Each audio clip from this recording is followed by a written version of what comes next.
Donc le 16 août, c'est le point culminant du conte de fées. Et alors le 21 août, si j'ai bien lu, commence le cauchemar, c'est ça? On double ou on triple les capacités prévues des livres, le volume prévu des livres? Mais nous nous sommes aperçus de rien. Nous nous étions tellement contents que finalement, qu'il y ait 5 millions de livres, ou 12 millions, ou 30 millions, c'était pas tellement notre préoccupation du moment. Donc, bon, ceci dit, le projet a quelques vertus et il l'a démontré avec le temps, car il a très bien résisté. En fait, la morphologie du projet, c'est-à-dire ce système d'anneaux, a permis de compléter et d'accueillir ces millions d'ouvrages complémentaires.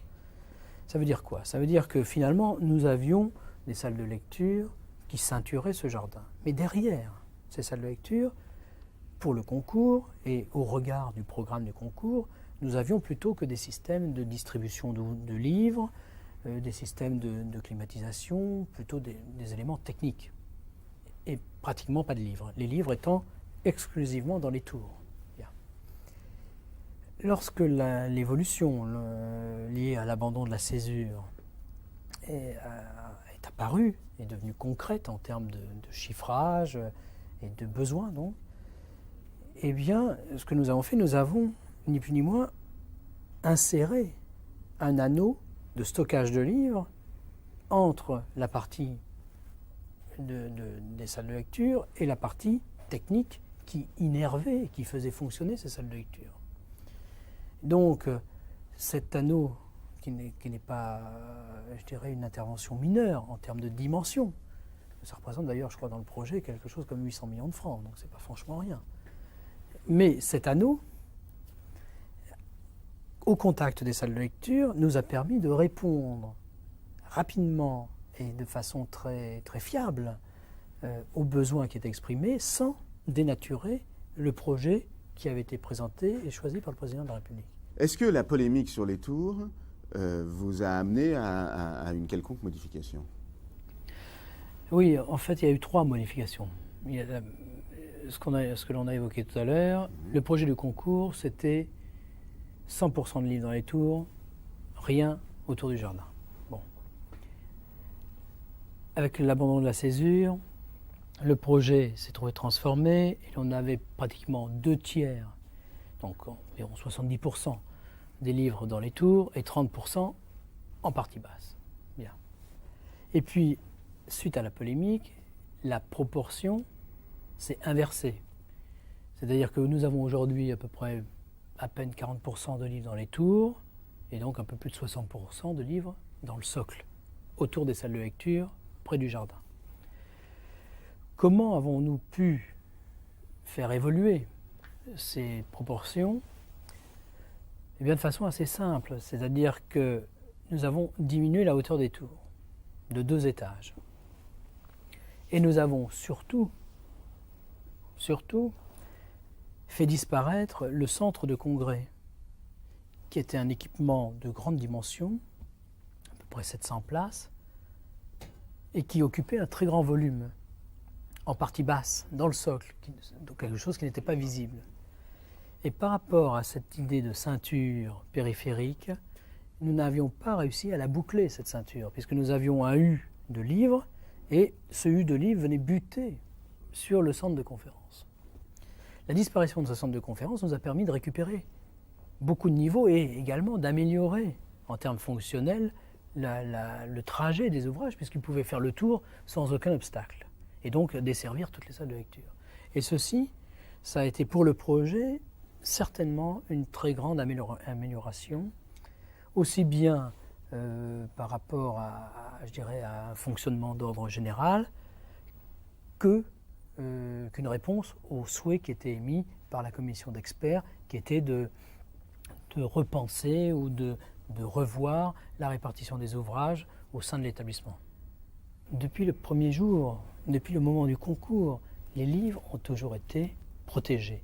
Ils n'étaient pas derrière des volets comme aujourd'hui, ils étaient dans des containers à l'époque car ces livres étaient beaucoup moins nombreux, et on avait l'idée d'essayer de montrer comment les collections pouvaient croître au cours des ans, et donc ces tours se remplissaient de boîtes closes, étanches, hermétiques, dans lesquelles le soleil ne pouvait pas pénétrer, et ces espèces de cocons, si vous voulez, s'ajoutaient les uns aux autres, et petit à petit les tours se remplissaient. C'était le principe initial.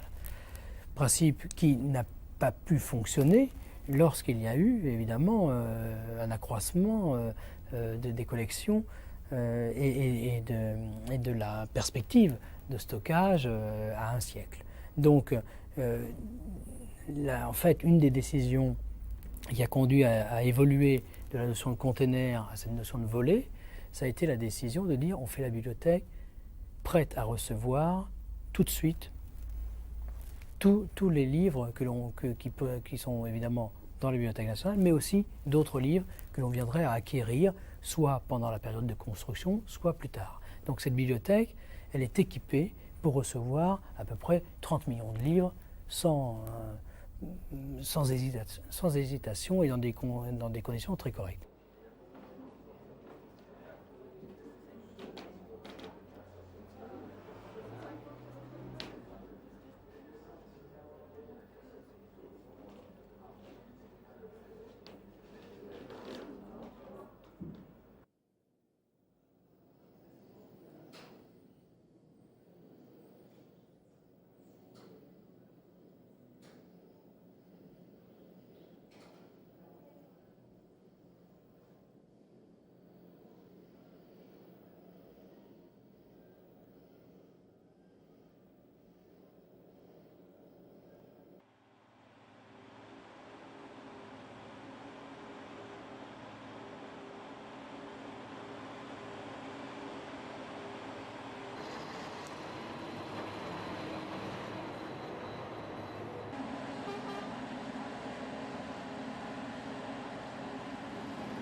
En architecture, moi je trouve qu'il y a deux moments d'émotion forts.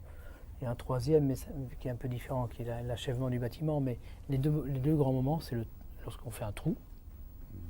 Parce que là, il y a quelque chose qui est de l'ordre de l'appropriation. C'est vraiment la trace. On fonde quelque chose. Et là, le trou était relativement important. Donc ce grand trou très uni, vraiment impressionnant. Et puis le deuxième moment, c'est l'apparition du bâtiment dans la ville, quoi. C'est-à-dire lorsque le bâtiment prend sa place. Maintenant, la bibliothèque, on n'en voit peut-être pas encore le grain de l'architecture, mais en termes de physionomie, en termes de silhouette, elle est là, elle est dans Paris.